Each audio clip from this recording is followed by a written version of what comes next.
They're turning toilet waste into 24/7 power, and it's actually working. In the Gambia, Fortis Invicta's integrated circular economy pilot hub is proving your biggest waste problem becomes your most reliable energy source. Gambian pilot generates consistent biogas from organic waste, powering communities around the clock while eliminating the waste management crisis. No more blackouts, no more waste overflow, no more choosing between sanitation and electricity.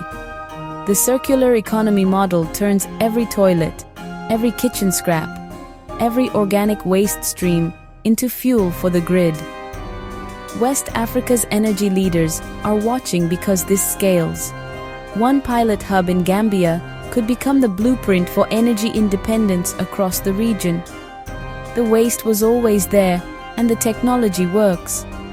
The question is, who's ready to turn their crisis into their solution? Visit fortisinvicta.com.